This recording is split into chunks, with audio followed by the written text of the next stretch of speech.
Pemirsa, mendekati hari H pencoblosan Pilkada Karangasem 9 Desember 2015, paket calon Bupati Karangasem nomor urut 2 pasangan IGA Mas Sumatri Iwayan Artadipa merapatkan barisan dengan menemui tokoh-tokoh desa Sebudi, Kecamatan Selat.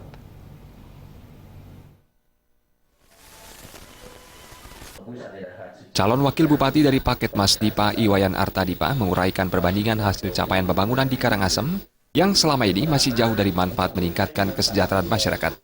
Dibandingkan dengan Kabupaten Bangli yang angka APBD-nya jauh lebih rendah, namun masyarakatnya lebih sejahtera dengan indikator nilai indeks pembangunan manusia IPM. Jemberana buta hurufnya cuma 8%, kemudian Badung buta hurufnya cuma 3%, kemudian Bangli buta hurufnya cuma 15%, kita 21%. Nah, tidak bisa dibantah karena statistik.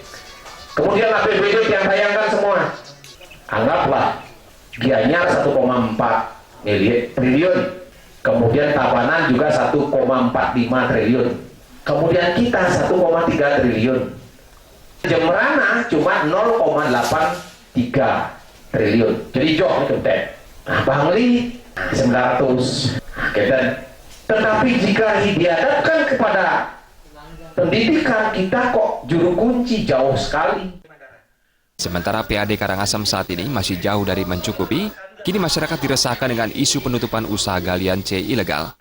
Keresahan ini dirasakan terutama oleh warga lokal yang belum mengantongi izin usaha menambang pasir karena faktor kesulitan administratif.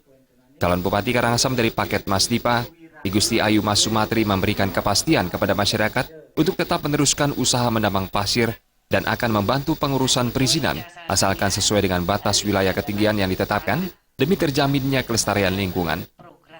Ngamawinan program Mas Dipa ke depan tidak bakalan menutup, tetapi justru akan memberikan izin kepada semua pengusaha galian C di tempat yang bisa menggali.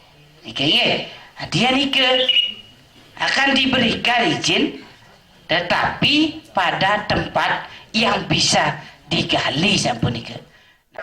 Pemaparan I Gusti Ayu Mas Sumatri semakin meyakinkan warga Sebudi jika serikandi politik Karangasem ini akan membawa Karangasem dari gelap menuju terang. Sambil mengacungkan salam dua jari, warga Sebudi memantapkan kemenangan Mas Dipa dengan teriakan yel-yel coblos nomor 2, Mas Dipa pasti menang, Karangasem Jaya.